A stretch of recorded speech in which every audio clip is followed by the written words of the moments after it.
Yahobu, Bapak Ibu Pendeta, Sinenge, Majelis dan warga Gereja Amin, ini adalah channel YouTube Sinode Gereja Amin. Karena itu, bagi yang mencintai Gereja Amin, tontonlah, subscribe, like, dan bagikan. Gereja Amin yang tangguh, mandiri, dan peduli. Tuhan Yesus memberkati.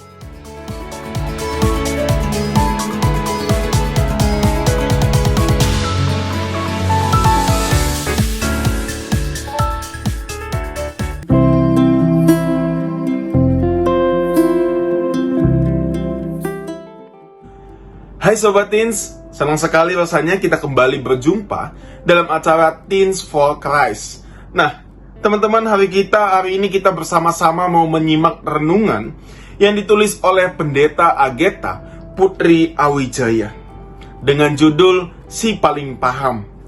Ayat Alkitab diambil dari Ayub pasal yang ke-11. Nah teman-teman, sebelum kita masuk dalam perenungan kita hari ini, izinkan saya perkenalkan diri. Nama saya Fernando Hasiolan Sijabat. Saya kader GKI yang sedang banpel di GKI Pakisraya. Nah teman-teman, saya juga akan menuntun kita semua dalam perenungan pada hari ini. Sebelum kita masuk renungan pada hari ini, mari kita bersatu dalam doa. Mari kita berdoa. Bapa yang bertata dalam surga, terima kasih Tuhan, Engkau kembali mengingatkan kami Tuhan akan firman-Mu. Kiranya Tuhan pada hari ini juga Engkau mampukan kami untuk dapat membaca, mendengar, serta dalam melakukan firman-Mu dalam kehidupan kami. Kiranya Tuhan, kami anak-anak-Mu siap untuk mendengarkan firman-Mu. Bersabdalah Tuhan, kami siap untuk mendengarkannya. Amin. Nah teman-teman, yang menjadi pusat refleksi kita hari ini diambil dari Ayub pasal 11, ayatnya yang ke-14 dan ayat 15. Saya akan membacakan untuk kita sekalian. Saya membacakan dari Alkitab TB2. Nah teman-teman, demikianlah firman Tuhan. Jika engkau menjauhkan kejahatan dari tanganmu dan tidak membiarkan kecurangan tinggal dalam kemahmu, maka engkau pasti dapat mengangkat mukamu tanpa cela. Engkau akan berdiri teguh dan tidak akan takut. Demikian teman-teman pembacaan Alkitab kita pada hari ini. Nah teman-teman, tema kita hari ini adalah Si Paling Paham. Nah, Pendeta Eka Dharma Putra pernah menulis sebuah buku yang berjudul 10 tipe orang menyebalkan dan cara menghadapinya secara alkitabiah. Nah teman-teman, dari 10 orang menyebalkan itu, diantaranya ada si Mister Tahu Segalanya, atau sering kita sebut dengan nama Si Paling Paham. Nah, biasanya teman-teman orang seperti ini merasa paling tahu segala sesuatu, merasa paling tahu segala hal, dan biasanya mereka merasa paling benar atas apa yang mereka ketahui. Yang paling naasnya teman-teman, akibatnya mereka banyak bicara dan seringkali tidak mau mengakui kesalahannya. Nah, teens, apakah teman-teman semua punya teman yang seperti itu? Atau punya kenalan yang memiliki sifat seperti itu? Atau apakah kamu merasa pernah menjadi seseorang yang seperti itu? Dan ternyata teman-teman, sikap seperti ini adalah sikap yang sangat menyebalkan ya. Nah kalau kita melihat bacaan kita hari ini, kali ini giliran Zofar yang menyampaikan tanggapannya terhadap keluh kesah Ayub. Ia berbicara panjang lebar tentang kemahakuasaan Allah dan menuduh Ayub menyembunyikan kejahatannya.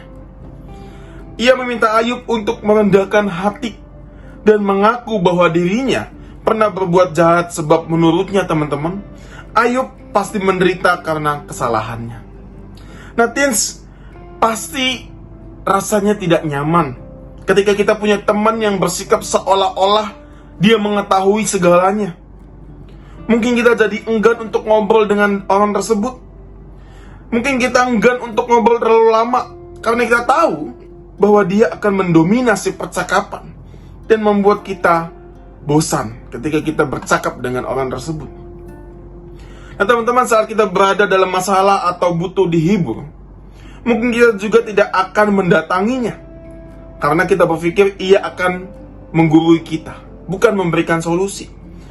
Nah, kalau kita lihat berkaca dari cara Zophar menanggapi Ayub yang sebenarnya tidak berdampak baik, kita pun dapat belajar teman-teman untuk menghindari sikap si paling paham.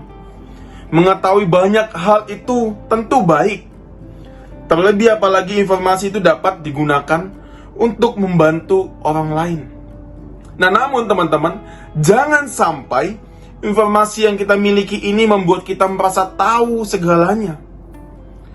Kita tetap perlu teman-teman menyampaikan segala sesuatu secukupnya, dan menyampaikannya pada kesempatan yang tepat supaya tidak membebani orang lain. Nah, teman-teman, demikianlah renungan kita pada hari ini. Menutup renungan kita pada hari ini, mari kita berdoa.